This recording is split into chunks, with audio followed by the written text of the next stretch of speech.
My mom died when I was born, and it was a wrongful death. The doctor didn't want to help her because she was black. And I have two older sisters, and so I think knowing that in itself has truly shaped everything I do. There's been missteps that I've made. There's been probably stupid things I did in college. Who hasn't?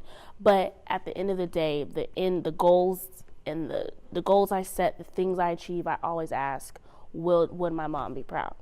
And her sibling, my aunties always be like, your mom would be very proud of you. And I'm like, oh no, I'm not an engineer, And they're like, no one is.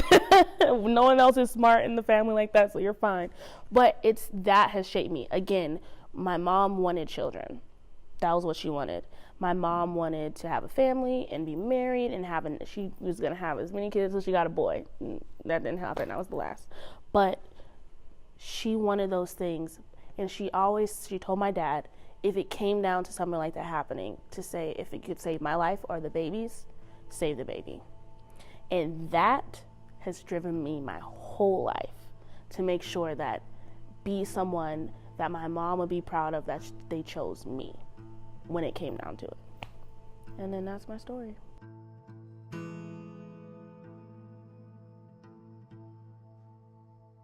What made you want to tell your story? Because I'm tired of being taken for granted.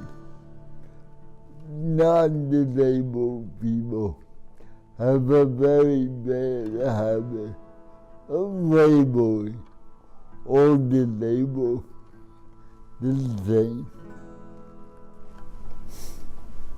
And do you think, writing your book, do you think people who read the book now see that that's not fair? I hope. If they don't in this town, I give up. So I found out I had 3 learning disabilities when I got tested. A nonverbal learning disability, a reading impairment, and then a visual spatial, a processing disorder. I'm in the 8th percentile of processing and reading.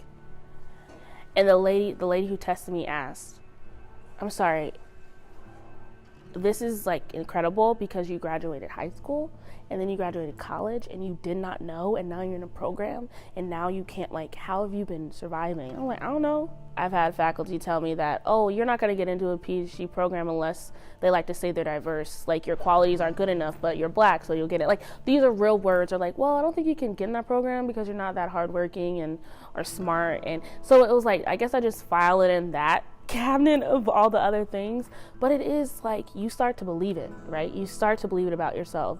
And I think if it wasn't for my friends, my true friends, I don't think I would have got through. I think in my younger years, before I left home, I felt stranded or strangled in a way. I couldn't express my thoughts because they were not respected.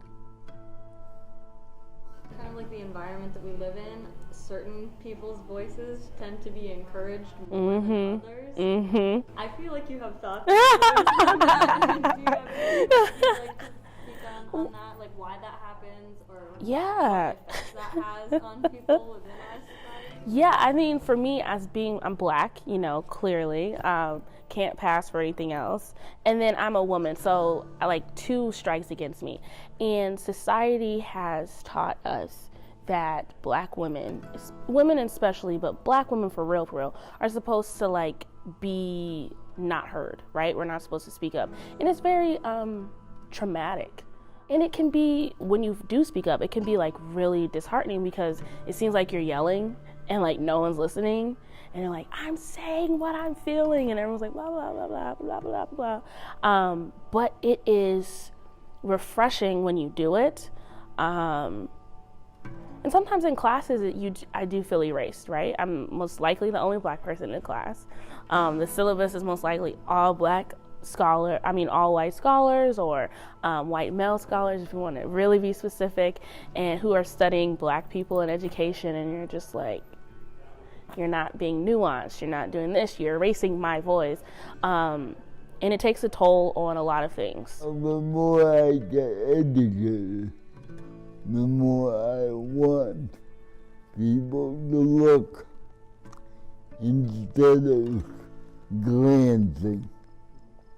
There's a difference in looking at something and glancing. I don't think anyone willingly lives in the shadows, right? I think it's a matter of how long it takes someone to step out of them. My grandmother, coming from England, always told me, don't judge a book by its cover.